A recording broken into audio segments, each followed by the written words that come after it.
With movie theaters closed or on limited capacity, there's been an increase in interest in creating a home theater.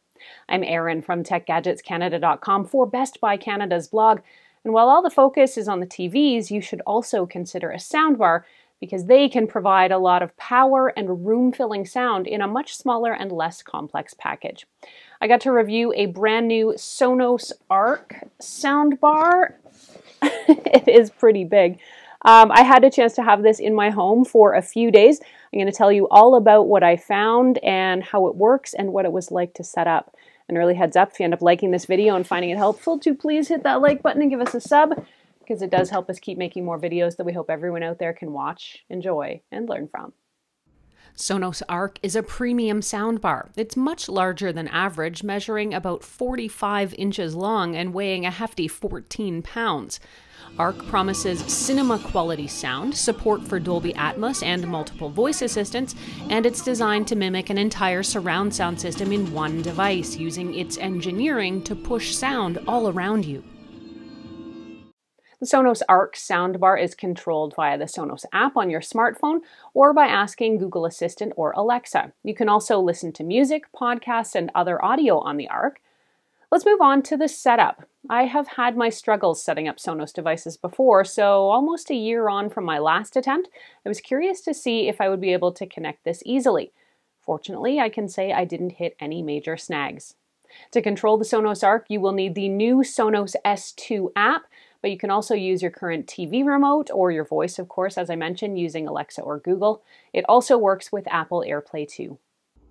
Inside Sonos Arc, there are 11 Class D digital amplifiers, 8 elliptical woofers will handle the mid-range and vocal frequencies, 3 precisely angled silk dome tweeters manage the high end and give you support for clear dialogue, plus 2 upward firing drivers will provide support for Dolby Atmos audio, which we'll get to.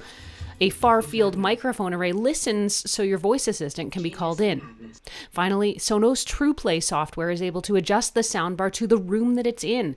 TruePlay uses your iPhone for now. This is the only available option for it, but it listens to your room's acoustics and it can fine-tune the soundbar's output.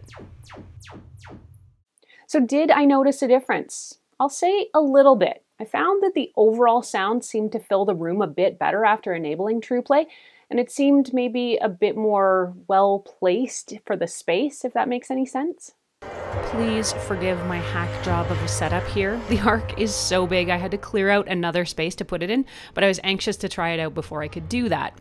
Now let's get on to one of the major features of this soundbar, and that's Dolby Atmos audio. Simply put, Dolby Atmos sends sounds to specific places in the room rather than to specific speakers. Atmos also offers overhead sounding audio channels too. But enough with the marketing terms. How does it sound? That's why you're all here. Let's get this out of the way.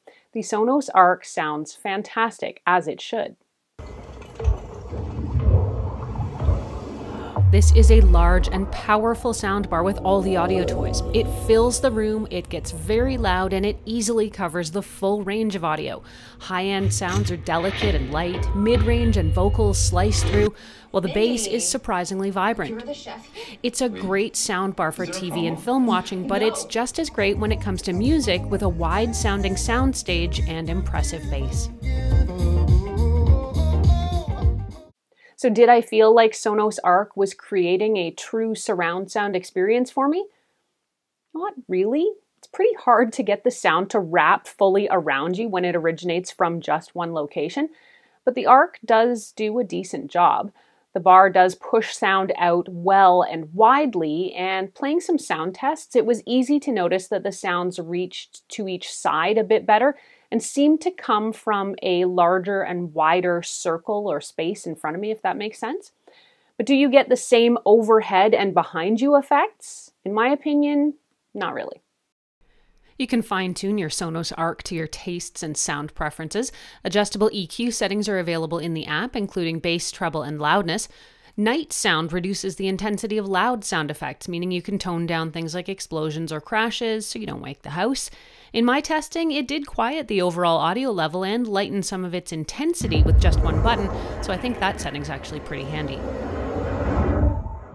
Wondering how Arc is different from other Sonos products like the Playbar, Playbase, and Beam? That's a simple one. Arc supports Dolby Atmos while the other products don't. The sound quality is definitely great, and you get all the audio bells and whistles, including Dolby Atmos. While this soundbar does a good job of creating a wide soundstage, it doesn't fully replace surround sound, at least not in the same way. You won't get the same rear channel and overhead effects as you would with dedicated speakers. So what are the downsides to the Sonos Arc? It might be this, possibly its size and weight. This is a really, really, really big soundbar. It's definitely designed to fill the area in front of larger TVs. But with that said, you will need a big piece of furniture to set it on or to invest in the mounting kit, which would be my first choice. It's probably also kind of annoying for Android users that using the TruePlay tuning is only available on iPhones. I can definitely recommend Sonos Arc though if you're hunting for a premium soundbar. If you want to read or reference this review or any of what I've talked about, you can head over to blog.bestbuy.ca where we've got a full write-up. You can also ask us any questions you have about the Arc soundbar, either there on the blog or, as always, here on the YouTube channel. Thanks so much for watching. I'm Erin. Until the next time, you can find me on either Twitter or Instagram. I'm at ErinLYYC. You can also catch me through Facebook at facebook.com/TechGadgetsCanada.